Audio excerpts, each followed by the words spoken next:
kisi kia sung Jacob ti koyo che ta no so sigun Laban ne kungra Jacob nikah so ro nikah so kani ta ni so kanikah ni so ndai o kana sa ne chui Jacob se ba se ka behra Laban ka ni so ma ne che da ne katash na so ria Laban se ba ka ni so ma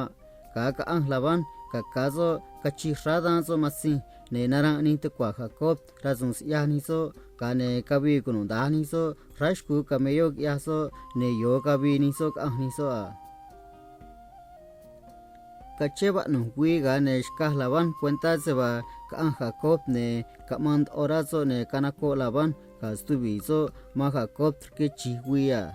za ne ka nu Laban ne kata ahria so se ba do se ka mi ra yu so ni ya so ma Jacob tama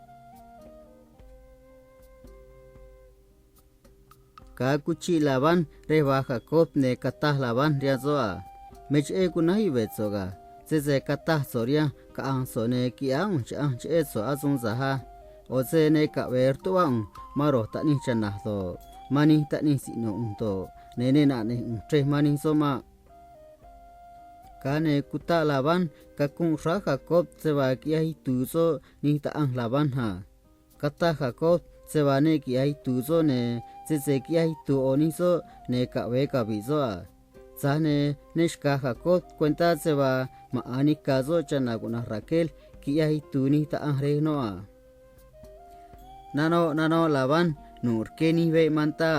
ka tu Laban ve manta yang Raquel ne kata no se ba se ka ve na chumano che se ran chi no a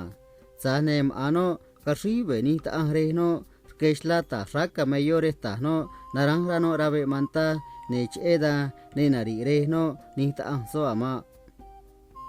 ka ne nari Laban ni ta ang so skanu razun siya ni tu kwa Jacob ka stubi so ne ka mara Jacob ni ya so ma Laban ha o se kia sun o Jacob ke end o yo che Laban sa ne ya me se kuta Laban ka ku itu ra Jacob ta kane kung ya ka mi Laban ka Jacob sebati kanya roso ka tui roso kane na tra roso ya ire yo chere na nungra roso na nakata tuwa roso a ne kachin ya roso rian a tume a ma roso sek ya chi roso ma tui roso ma rangka na yang owi ne tu Laban maro ta ni chanazo kani ta ni sinozo kane kanika Laban ne nayo Jacob kani tu kwazo tre ka ni so yo kana tame se o chui Jacob ni ya so tinu so sau ya nani kezo ne che da ka ne Jacob mani si ka mi ga sau ne ni ka ni so ken o sku ke Jacob mai sau chere na marai sau ni ya so ma Jacob ta o se dia un Jacob mai sau gar ke a kanika ni si ka mi ga sau ne katash ani so se ba na e sau tre nari dui so ga Jacob ne na ka ang sindos no oga sau a chui Jacob che se kungra so se ba sha ne mera sau kunu so ga Jacob ta ne che da kusat a Jacob bishne se moso so do tan so skudo a